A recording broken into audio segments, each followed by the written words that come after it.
With the T1 scan completed, now we're ready to set up the shim scan. In order to do that, we actually have to set up the prescription for one of our tasks first. So let's go ahead and take this one to set up. This is a little prep scan for our first round of the ROC task. We're going to use this guy to set up first, and by setting this task up, we'll be able to set up the shim. So we'll go ahead and click setup. Click on here, and then just peel the visuals here. Setting up the prescription, I'm just trying to align it.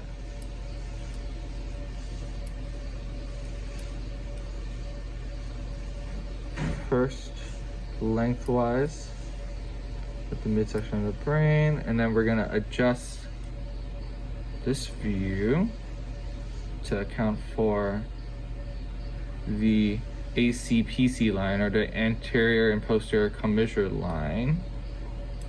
We can do that based off we're looking from here, from this point to here.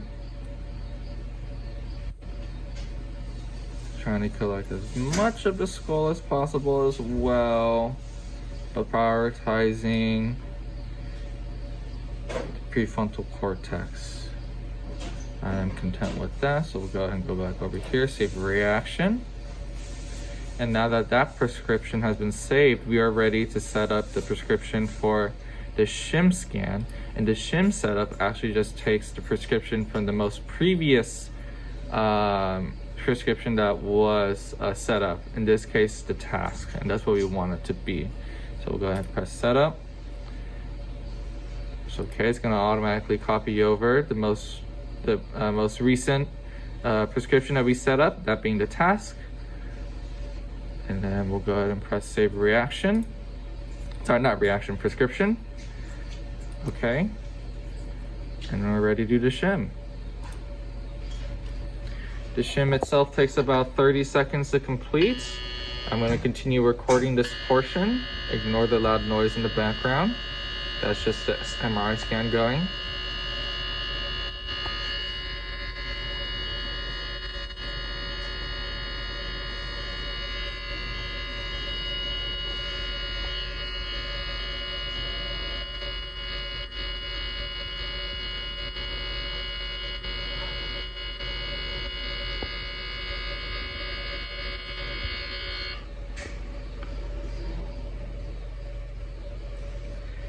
With this first round of the shim scan completed, now we're going to adjust our ROI.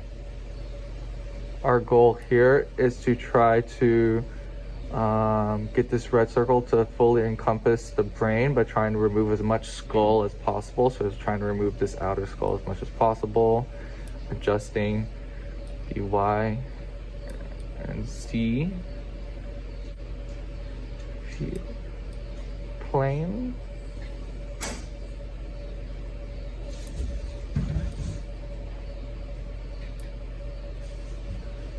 We'll go ahead and try that first. Calculate shim, press done, and then we're going to redo the shim scan by pressing scan once again. We'll go ahead and add and scan again as the same series, and then rescan.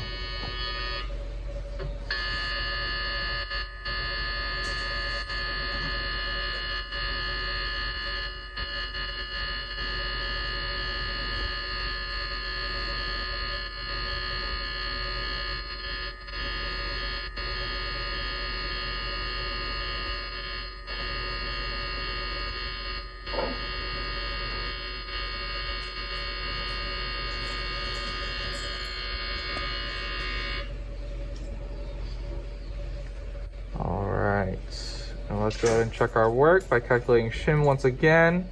Nice.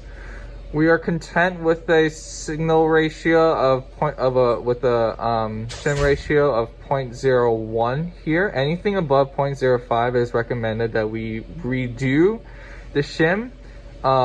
If the difference between these two values is greater than 0.05, then all you have to do is just kind of adjust it again. Press done, and then repeat rescanning the same exact scan. But we are content with this. We would record the shim and RedCap, and then we are ready to start the next scan.